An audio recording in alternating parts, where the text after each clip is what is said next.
श्री सूत जी महाराज ब्राह्मणों से बोले, हे ब्राह्मणों, इस विधि युक्त उत्तम महात्म्य को श्री कृष्ण जी ने कहा था। विशेषकर जो इस व्रत की उत्पत्ति भक्ति से सुनते हैं, वो इस लोक में अनेक प्रकार के सुख भोग कर अंत में दुष्प्राप्य विष्णु लोक को पाते हैं। पूर्व काल में श्री भगवान ने अर्जुन के प्रति एकादशी व्रत की उत्पत्ति, विधि इत्यादि कही थी, सो उन्हीं के कथोपकथन रूप से मैं कहता हूँ। अर्जुन ने पूछा कि हे जनार्दन, जो रात्रि में उपवास करते हैं तथा एक समय भोजन करते हैं, उन्हें कैसा पुण्य मिलता है और उस उपवास करने की विधि क्या है? हे अब आप कृपा करके कहिए।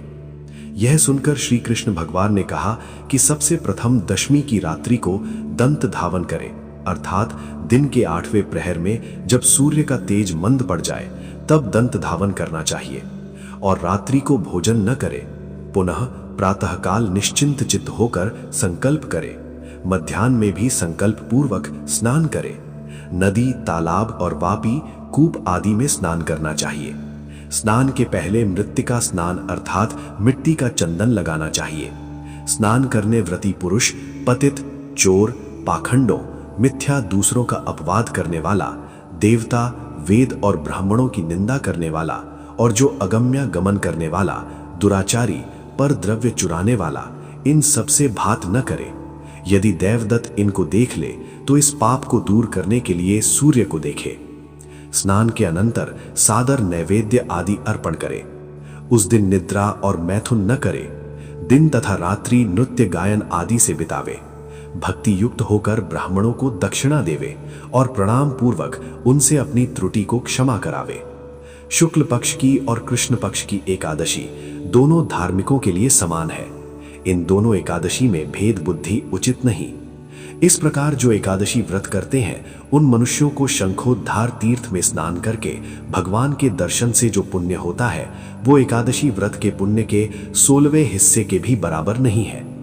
व्यतिपात योग में संक्रांति समय में चंद्र सूर्य ग्रहण में कुरुक्षेत्र में स्नान से जो फल प्राप्त होता है, वो सब एकादशी के व्रत करने से मनुष्य को प्राप्त होता है।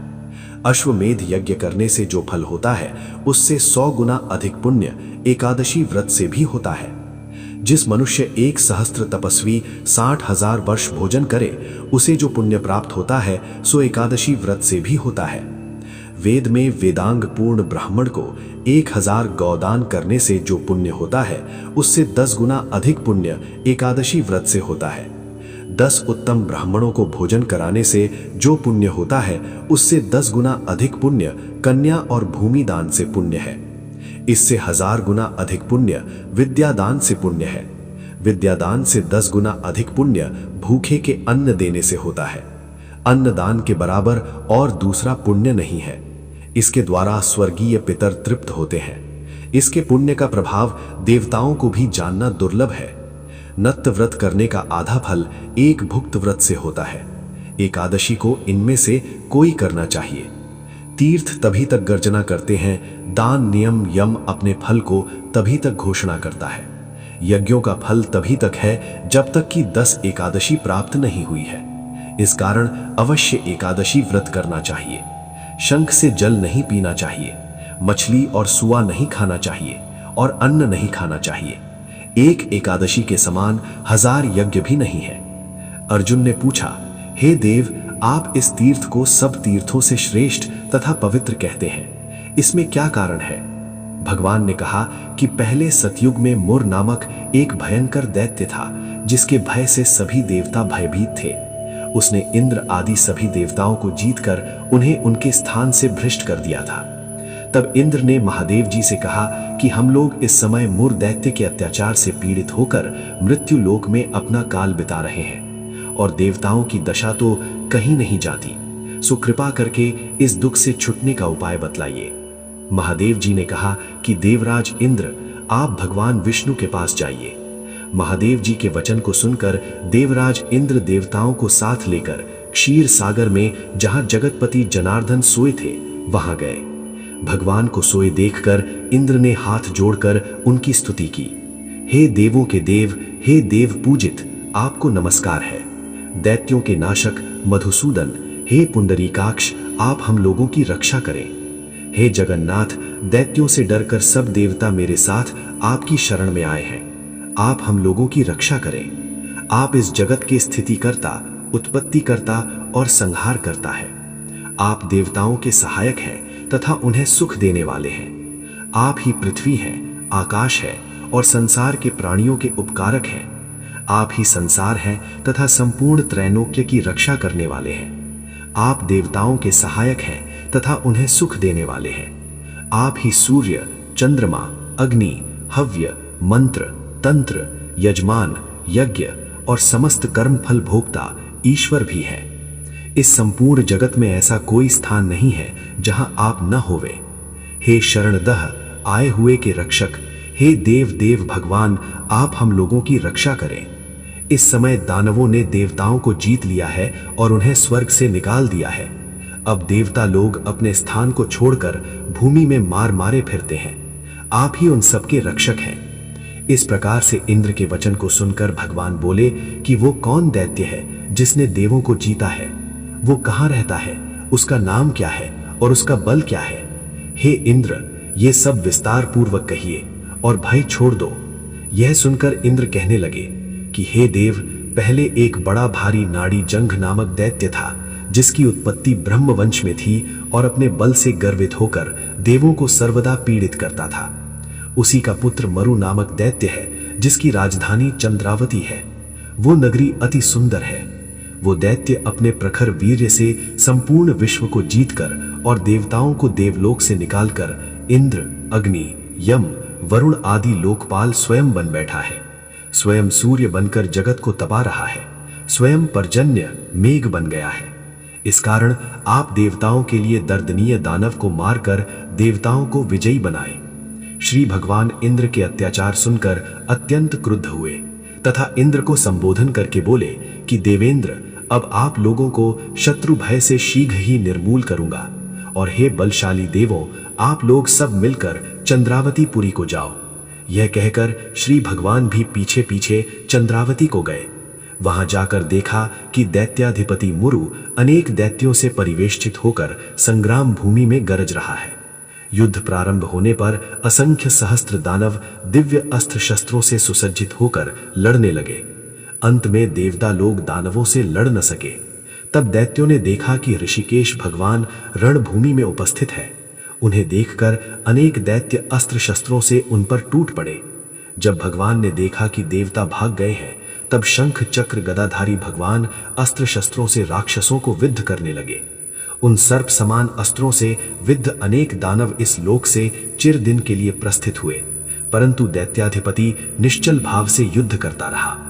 भगवान जिन जिन अस्त्रों का प्रयोग उस पर करें, वो सब उसके तेज से कुंठित होकर पुष्प के समान उसके अंगों में मालूम पड़ते थे।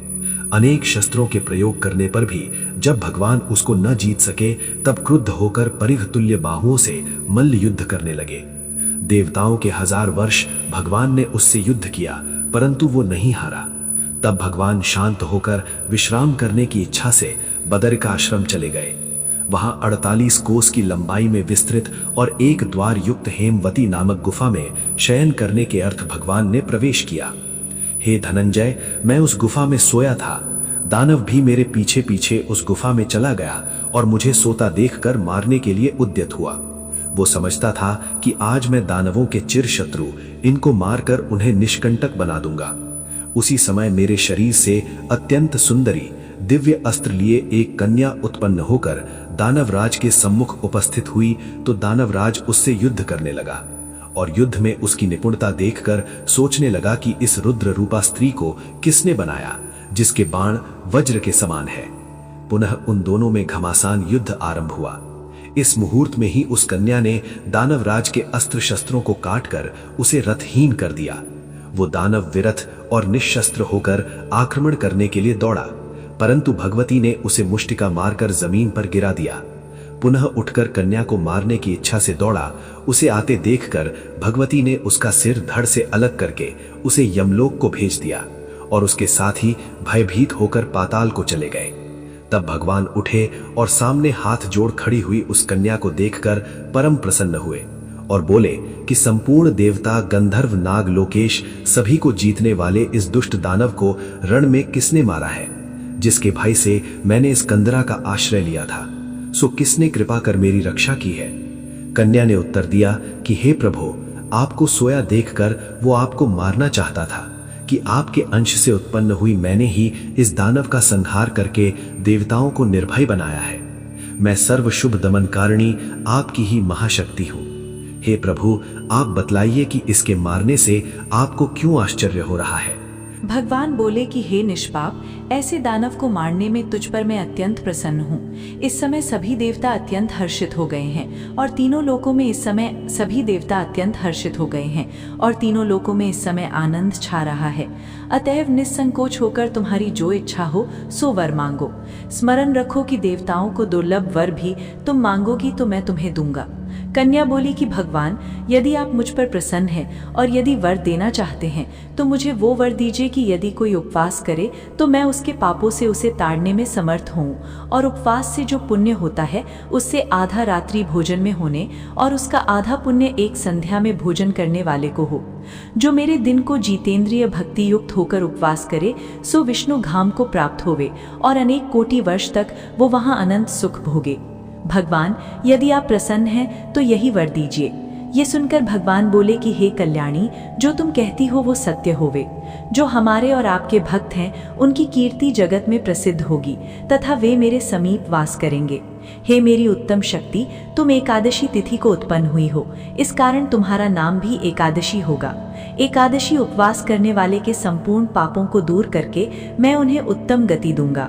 विशेषकर अष्टमी, चतुर्दशी, एकादशी ये तिथियां मुझे अत्यंत प्रिय हैं। हे पार्थ, सब तीर्थों से, सब दानों से, सब व्रतों से अधिक पुण्य एकादशी तिथि में है। विष्णु भगवान इतना वर देके वहीं अंतर्ध्यान हो गए और एकादशी तिथि भी वर पाकर परम संतुष्ट तथा हर्षित हुई।